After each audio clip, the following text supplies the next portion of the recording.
Okay guys, this video is definitely very different from all of my past videos, but honestly, I think that this video is really important.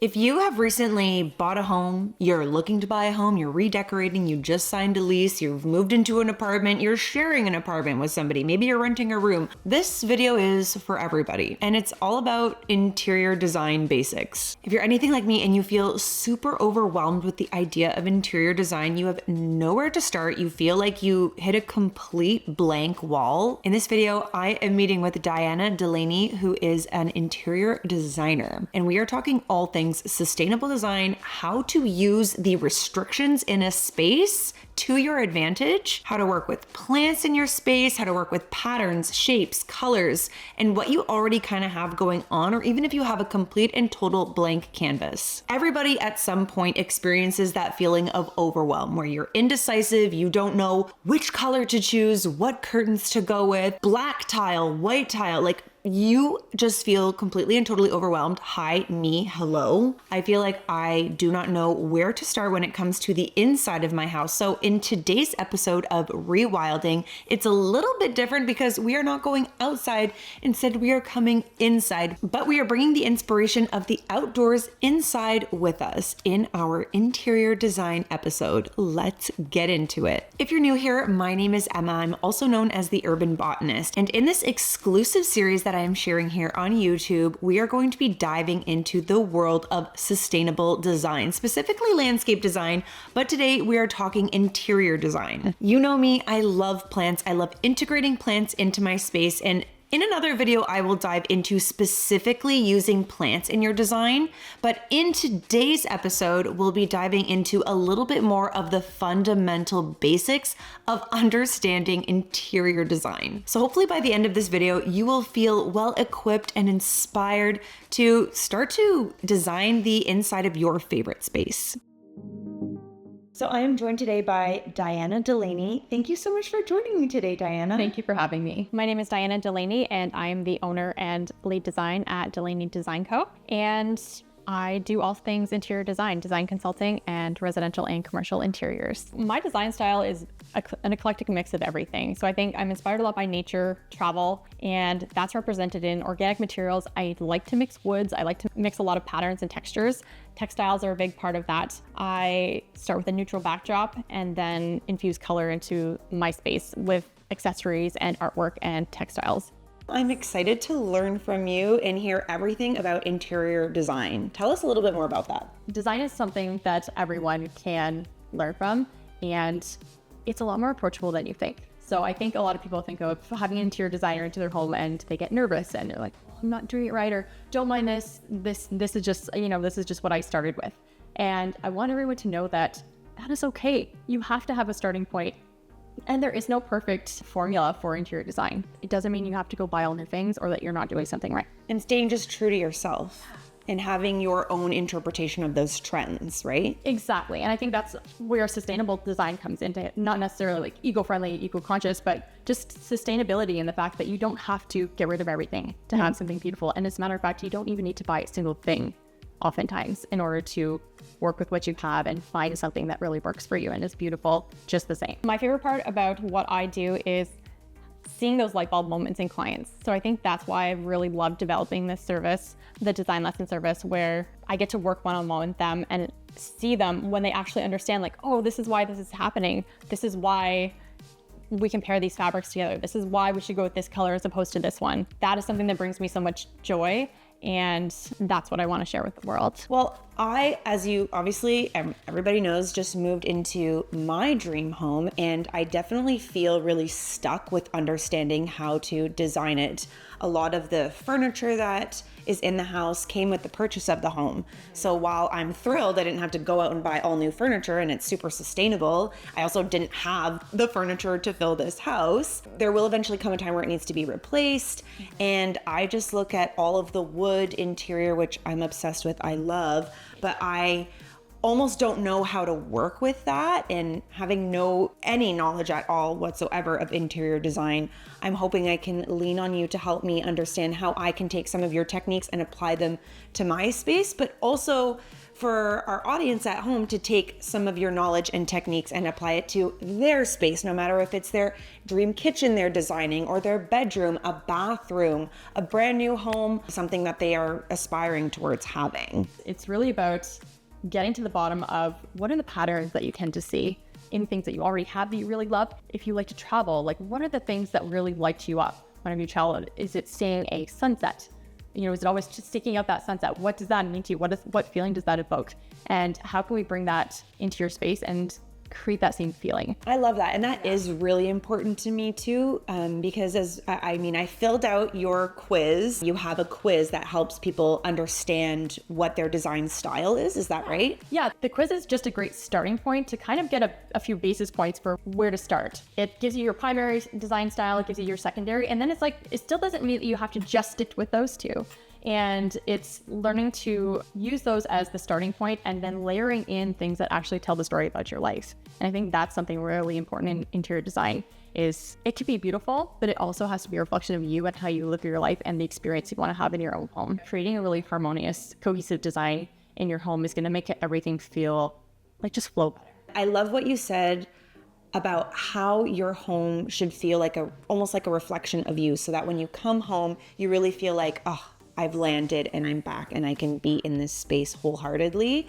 I think that that's just so important to accomplish. And we're really going to break it down in today's episode about how easy it is to do that. So my process in all of this is we start with homework. So to actually get the ball rolling is always a little bit of fun homework. And then whenever I have the initial consultation, I come in, get to learn more about you, how you function in your space, what you love to, like how your space functions and how ultimately how you want to feel, which is the biggest starting point. Making my designs approachable and having the design lesson service that teaches people what I'm doing and helps them understand so they can apply those things whether or not they continue working with me, or if they want to do more after we're done working together. I teach them the basics and empower them to actually go ahead and test and play with things and know you're staying within the lines, but also how to break those rules whenever you need to. Okay, so this is what essentially a design service would look like. I come into your home after reviewing your homework results. I come set everything up that is kind of leaning towards what I think the direction we're going to kind of go into. But the fun thing about the design lesson service is that it's very tactile. So I feel like This is so fun. Yeah, it's not just I'm telling you what to do. It's I'm helping you understand what your style is and understanding like by feeling and texture, right? So this is a very textured piece and we're going to be layering that with other things that are a little bit more smooth. And how much texture do you want? Do you want more simple, clean line fabric? So it's a very hands-on experience and we get to play and experiment.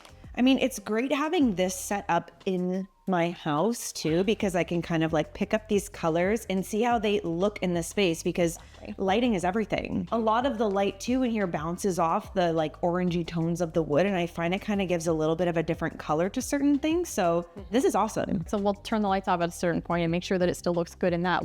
How do the tones change? Because lighting does impact things, and you have all of this beautiful green space out here. And again, that's going to impact what we select in the end, because everything's going to be impacted by reflections and even a lot of texture out there. Do we want to keep things more simple and clean lined, or do we want to really lean into the texture and add more and add something a little bit different with? I really love that, because the type of person that I am when it comes to interior design, because I don't know what I'm doing, I'm like, I will pick safe things. Like I picked gray pillowcases, but the type of person that I am, I really love like fun, poppy patterns and colors, but I'm almost like afraid to play with them.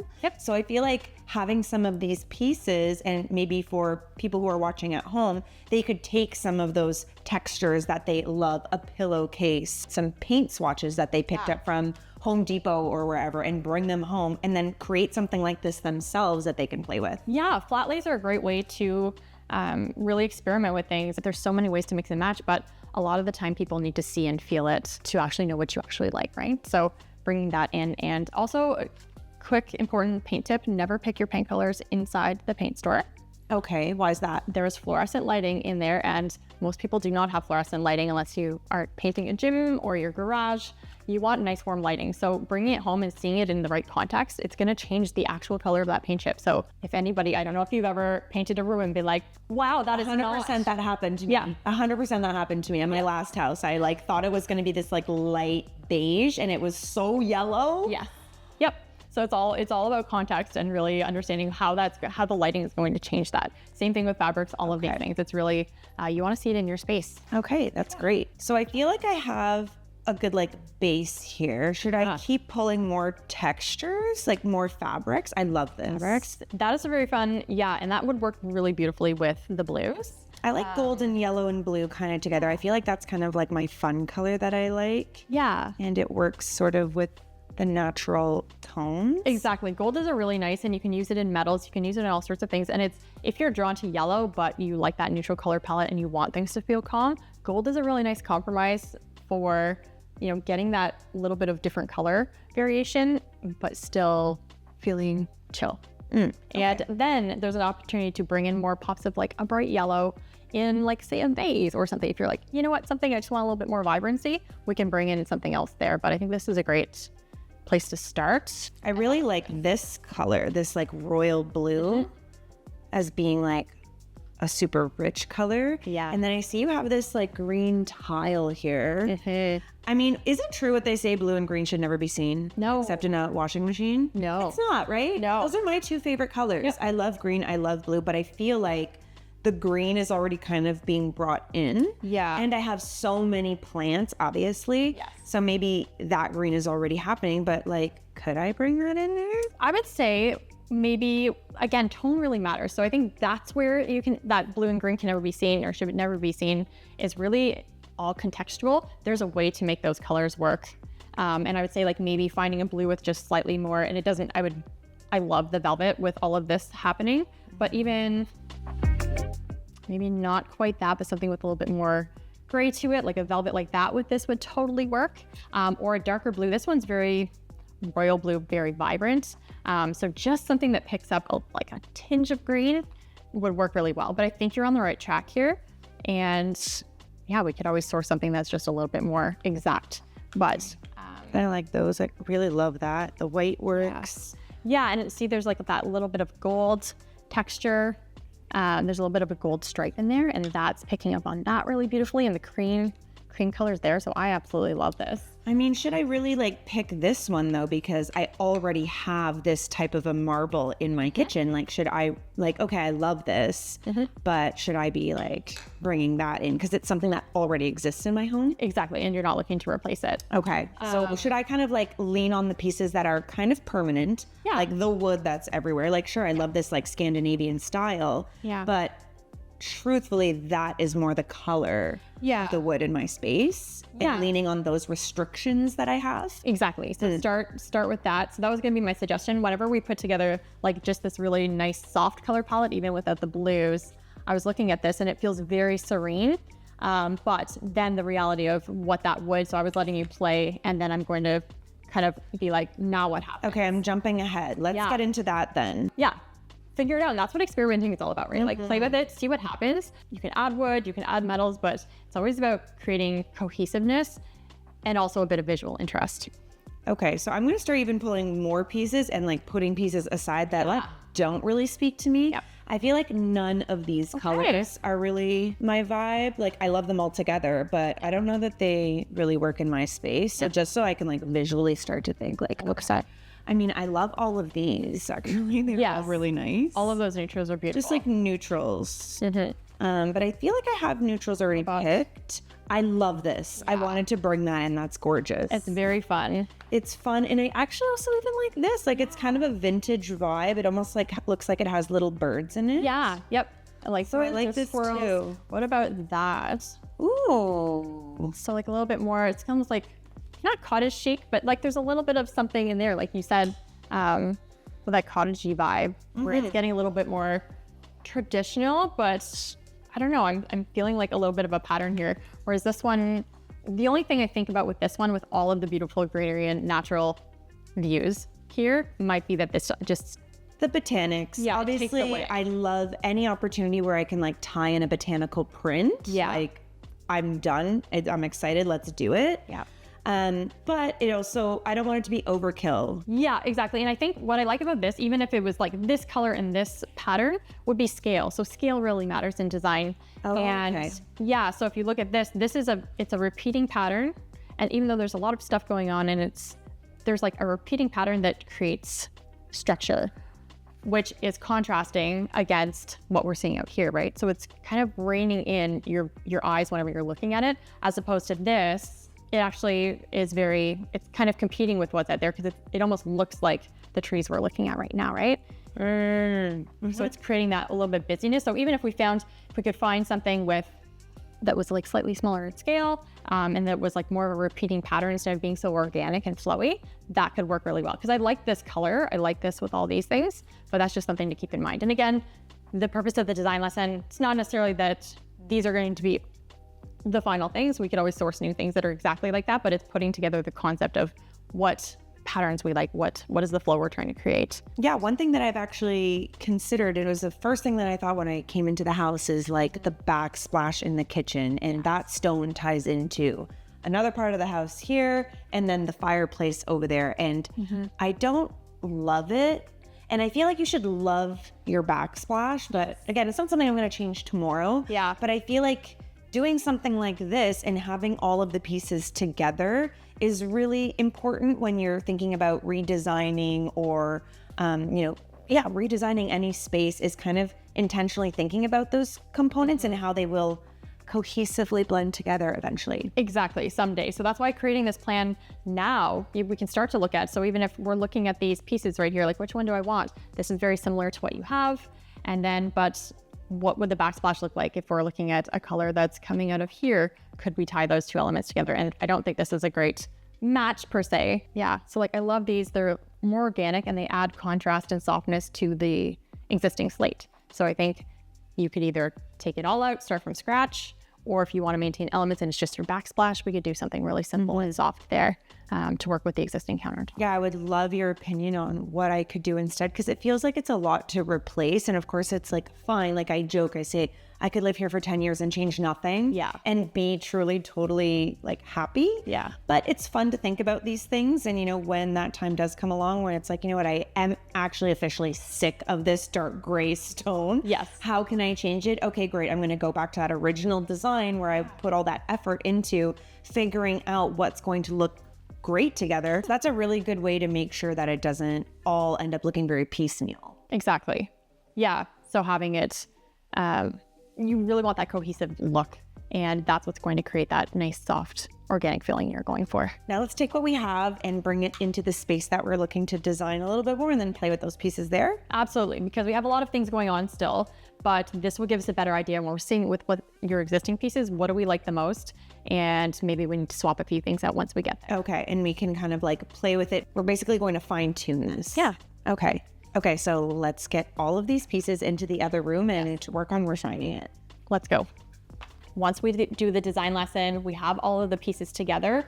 I put that together in a nice recap package. So you always have that reference guide to guide you in making those decisions moving forward. So you never have to feel like you're hanging loose out there just trying to make all these decisions. That will be your guiding light. And that's how we make really good design happen. Have a plan, execute it, experiment, but also use that as your starting point and you can't really go wrong. So Diana, what would be your best suggestion for somebody who's at home, has no idea where to start, is really wanting to design a corner of their space, a great big living room, like somebody who just has no clue, doesn't have the access to an interior designer like yourself? How would you suggest that person gets started? So I think the most important place to start is doing a little bit of homework, even if it's just in terms of doing a Pinterest board, looking around your space and looking for things that really mean something to you. I think always people underestimate the power of having a special item in their home, whether it's their grandmother's rocking chair or a trinket they found on a trip that's like, oh, it's just this little silly thing. But every time I look at it, it brings me so much joy. So let's start there. I feel like that I have created this super chaotic Pinterest board, and I when I took your quiz, I was reading all of the different options and thinking, well, I really like that and I really like that too.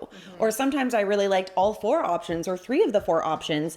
And it made me feel really overwhelmed in that process of like, well, I don't know what my style is, but everybody has a style. Everybody has things that they love. And there are ways for every single person to kind of bring that through and integrate it into the design of their home. Exactly. And I think it's the key is really focusing on whether or not you decide what your design style is, but it's you like clean lines or you're drawn to modern design, but you also really love eclectic. You like to go to yard sales or antiquing. Like you don't have to just have one style. You don't have to have 2 styles. You can have a bunch of different styles, but looking for things like medium wood tones. Start there, and then if you see something with a light wood tone, you can bring that in as one element. But if you're looking for a really smooth, streamlined feeling, something that's really peaceful, having less contrast in your space in terms of lots of darks and lights and a lot of color variation is something that, keeping a same color palette, like a nice monochromatic color palette is something that works really well. Whereas if you want something super funky and eclectic, you can pick whatever you want, right? And you're gonna have a lot of texture and a lot of color. So the best things for somebody to do when they're getting started is to make a Pinterest board,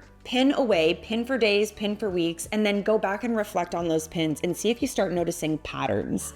And then from those patterns, you can then start to look at all the pieces in your home that mean something to you and start to integrate those together so that they can kind of start to speak and reflect each other. And that's a good way for anyone at home to start. Yeah, 100%. And even once you do that, you bring those elements together and then think of new ways to use them within your space. So sometimes that's a really fun starting point is, what are the things that speak to me? What are the things that need to go that aren't in line with this or that don't make me feel good?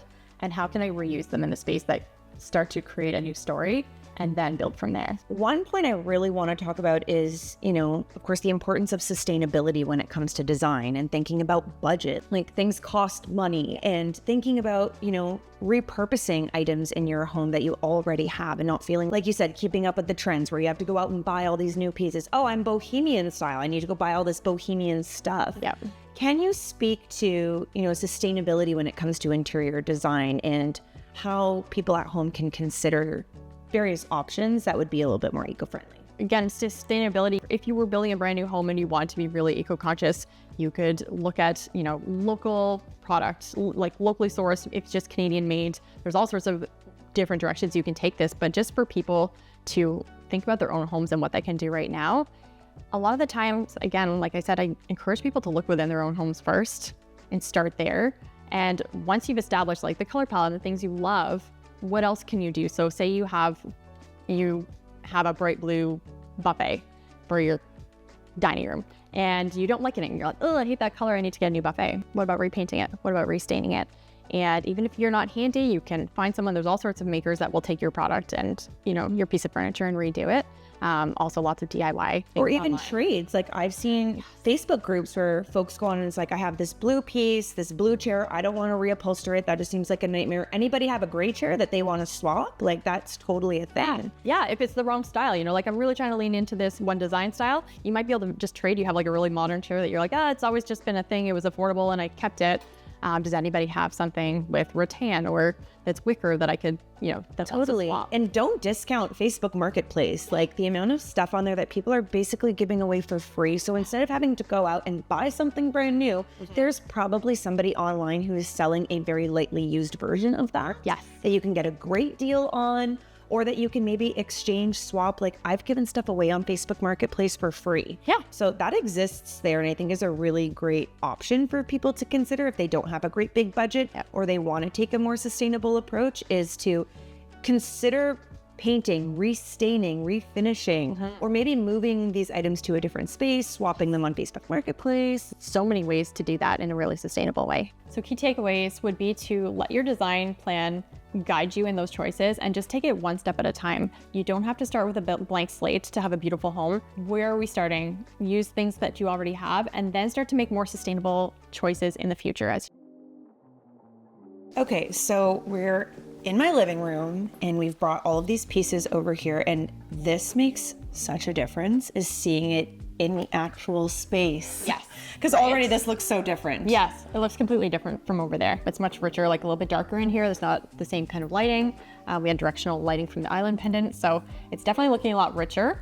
I'm gonna say this is a new contender right now. This is a new contender, and also I feel like it's kind of given me a little bit more of a perspective change on what is important in here. So first thing is this couch. I've been wanting to think about down the line when I replace it, because it's secondhand. It's already kind of starting to degrade a little bit, and we've already replaced like this little cushion situation. So I'm like, I don't even know where to start with like adding furniture. I look at the wood and I'm like, can I put a brown couch in here? Like, what color of couch? I like the gray, but I also find this like too gray. Yeah. So what would you maybe suggest there? So yeah, that's what I was going to say. This space, you have so much beautiful wood, but it does have a little bit of a warmer tone to it. Well, it's much warmer than like a very cool gray. This sofa is a very cool gray. So moving forward, what I would probably look for is something that's just a little bit warmer. So it could be like a grayish tone. You could do a chocolate brown as well, like a really, really rich dark brown. That would work. And I know it feels like it's a lot of brown, but as long as you're creating enough contrast against the existing wood tone, that will give you that visual interest and make it feel really cohesive. So two options for that. You could go lighter if you want a nice, soft, serene feeling, especially with the dark floors, because the other thing is considering the perspective from the kitchen behind us in the dining room, you're looking this way a lot, right? So what does a brown sofa, will that create too much of a big block, like a big bulky block that you don't want? Something light will draw your eye in and allow you to look past that and see all the beautiful architecture here. That's so helpful, because I really felt lost in this space of like, okay, I'll put some pieces that I love, and there are a lot of pieces in here that I do love. Artwork, obviously my plants. I really love this carpet. I guess those are some pieces that we can lean into as we start to, determine and refine the layout of textures and colors that we want to work with. 100%. I want everyone to know that there are rules, but they're flexible and you can break them. And ultimately, when it comes down to it, at the end of the day, it's your space. So there are general design guidelines that you can use to create cohesiveness and create beauty in different ways, but you have to be happy with your own space and you have to love what it looks and feels like. Play with it, experiment, and have fun with it. And you really can't steer yourself wrong. Okay, Diana, I feel so much more clear as to where I'm going to move forward in terms of redesigning this space and other spaces in my house. Thank you so much for putting this together for me. But what are the next steps? Like, how do I get this information from you now? So you will receive a design recap package. It has all of the references that we talked about today, notes, tips, tricks. You get access to my virtual vault too, so that'll help you along the way. And this will be your visual reference. This is now your master plan for making this space everything you want it to be. So don't stray too far from the plan. Gain inspiration from it, experiment, but this is your starting point. If people at home are watching and they want to get in touch with you, how do they do that? Website, DelaneyDesignCompany.com, or I'm on Instagram at DelaneyDesignCo. And you have a free quiz that people can fill out to get the ball rolling, to get things started. So if you want to experience something like this, you can reach out to Diana, and I will leave her information in the description below. Thank you so much for watching, and we will see you in the next video.